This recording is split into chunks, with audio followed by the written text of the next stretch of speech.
The most important question, have you figured out how this Patriot situation is going to work out? Do you maybe get one of the monitors on while you're fighting, or how does that work? I know in the middle of each round I'm going to have to get a play-by-play update, what's going on in the game.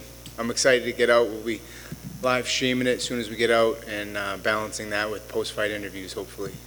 The way it works, will you watch the start of the game while you get ready, or do you have to pull yourself completely away? No, I'm not jumping in until I can get glued to it for the rest of the game, so even if it's just the second half. But I'm excited about it, man. Ariel's got a lot of heat coming his way with the Patriots. I know he's a big Bills guy, and that's unfortunate this week. A lot was made, obviously, of this year away for you, right? I mean, from your point of view, valuable, would have done it differently. How do you take this last year? Just as it comes, could have gone either way.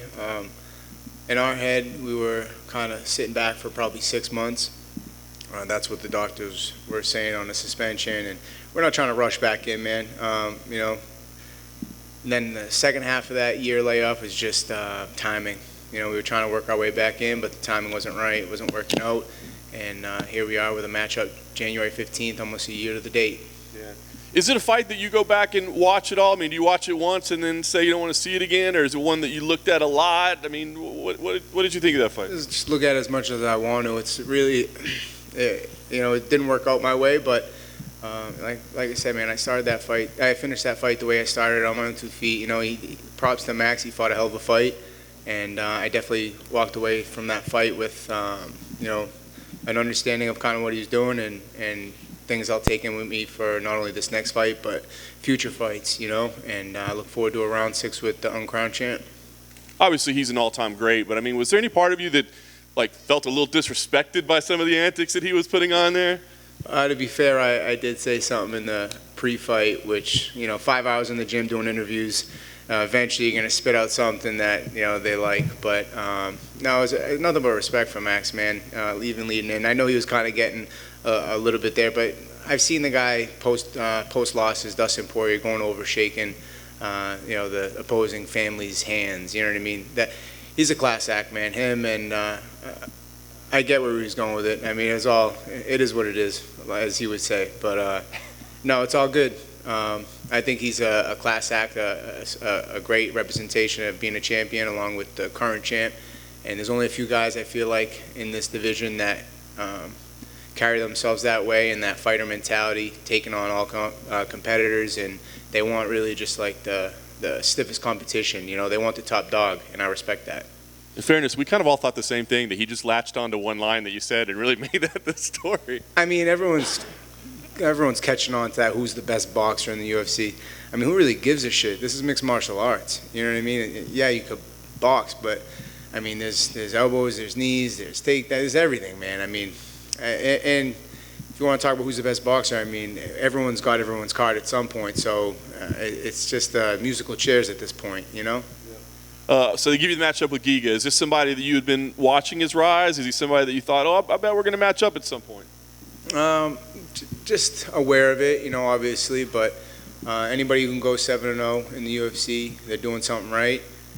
He's found a way to win, but I just feel like I'm a different caliber opponent than he's faced, and I feel like I got the tools to beat him. Is it boxing versus kickboxing? It's everything. Like I said, it's mixed martial arts, man, so however I got to get it done, I'm down. In the last fight, I probably could have showed a little bit more diversity, especially when things weren't panning out too well on the feet, but sometimes just that dog in you comes out and you just get in that exchange. So who knows what the fuck's going to happen, honestly. I dig it. This title scenario that was all playing out this week, did this impact you at all? I mean, you think, are they gonna pull Giga? Are they gonna change things? I mean, did it mess with your preparation or focus at all? No, not one bit, man. I can't really control that, so I try not to put too much energy into it. Only thing I can control is me and my opponent, and Saturday night, it's coming soon, so for him to be focused on anybody else would be a big mistake. Last thing for me, I guess the goal here, obviously victory, but I mean, is this about getting back into title talks again and making sure, or is it just kind of starting again, I guess? Just about getting my hand raised. My mindset getting into the UFC was if you keep winning, they can't deny you. I believe I was 16-2 before getting in here, and not asking for it, working for it, and that's my mindset. So my mindset's just getting my hand raised this Saturday night, and that'll put me one step closer to its ultimate goal, which is getting that title around my waist. Hey, Calvin. How you doing? Good, man. How are you? Great. So, I mean, it's been a year, and, I mean, seeing those highlights for a year, I guess, did you become numb to it, or did you just kind of, like, ignore it? Neither. You guys care about that shit way more than I do. It's funny. It's only a thing if you make it a thing. I mean, it happens. On your way to success, setbacks happen. It's part of the recipe. But like I say, man, when I fall forward, and I fall into another main event. So I don't like to really reference it that most, but I mean, Ortega coming off his loss with Max, bounced back off a big W, fought for the title. In MMA, this happens. This is in boxing, and shit happens. You get back on the horse. Only way to get over something like this is to go out and get your hand raised, get a W. It's like I was using getting over a girl. Find another. Go get your hand raised, man. It's the only way you get over it. Go out and get another rep. And I've heard that you have a very bitchin' sports memorabilia collection. Do I? I don't know. What do I got? I don't even really know. Maybe just a bunch of my old shit that I bagged up some of my old gloves, man, thinking I'm going to put them in a trophy box or something like that at some point, put them on the wall. Fucking all moldy. I was like, shit, I shouldn't have tied it so tight. I should have left some air to get in that thing. I got to fucking throw them out. That's my memorabilia. And then finally, I just wanted your thoughts on the Volkanovski versus Ortega fight. What were your thoughts on the fight and the performance between both of them? Champ, got a strong W.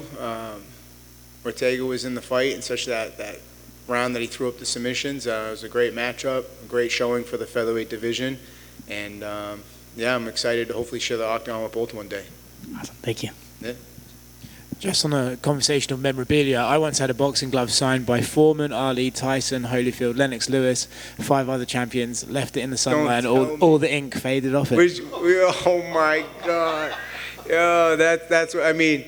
So do you ever look back at that glove, or do you just not look at it ever again or ever think about it? I have it. It's like with the certificate right? saying it's been signed with no ink on it. Do you ever think about it again, or do you just... do you just mess with yourself? Sometimes I like to eBay how much an individual signed glove goes for and think about what I could have had. Making me sick for you. Yeah. Oh, this media day is over. I love it. Yeah. Good? Yeah, thank you all.